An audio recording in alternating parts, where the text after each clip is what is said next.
Alrighty, so the next exercise I'm going to go over with Miss Rory is going to be relax on mat. And as you can see, she gets very excited when this comes out.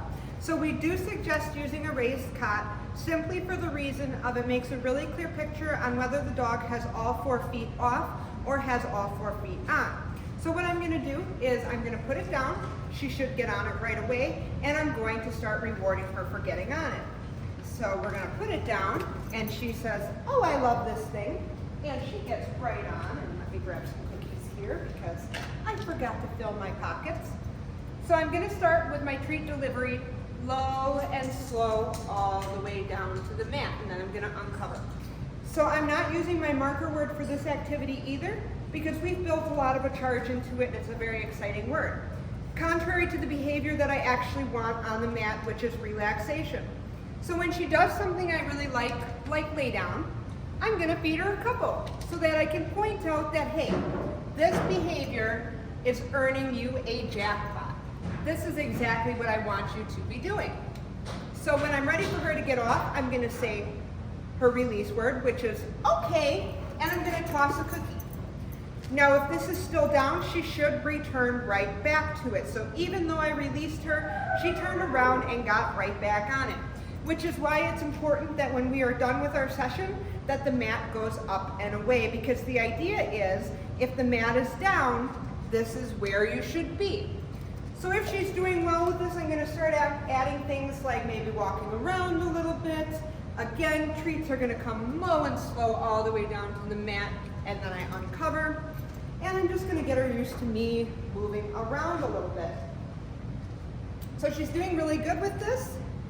So if she's able to stay on here, my criteria is not to lay down, it is just to be here and to be relaxed. So whether she's sitting, whether she's laying down, or whether she's standing, all I'm looking for is relaxed behavior. So again, she lays down, so I'm going to rapid fire her a few treats in a row. Again, all the way down to the mat. I don't want her popping up, and if I were to feed her, she's going to start coming up for the treat. So instead, I'm going to reward her all the way down to the mat. And if she's doing good with this, and we're ready to progress forward, my next step would be to start adding in other things. So you can use this while you're doing something like sweeping the floor. You can do this while you're folding laundry or doing the dishes. Start with things that are easy, like watching TV at first, and then gradually start adding things. So she's doing really well here. So we're going to add in a broom, right? We're going to start doing a little bit of sweeping. I'm not going to get too close to her because I don't want to scare her or freak her out at all. But I'm going to sweep a few times, and then I'm going to reward her for staying where she is. So now I'm just going to move. She says, "Oh, we dropped a cookie."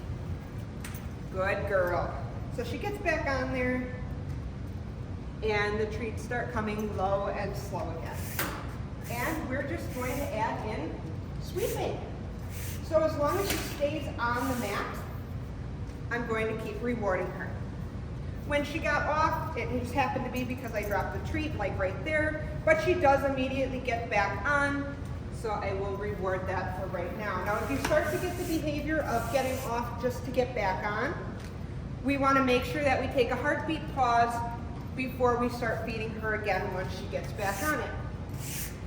To get her to get back on it, if she is getting off and wandering, I might pat it a little bit, and then a couple seconds after she gets on, the treats will start again.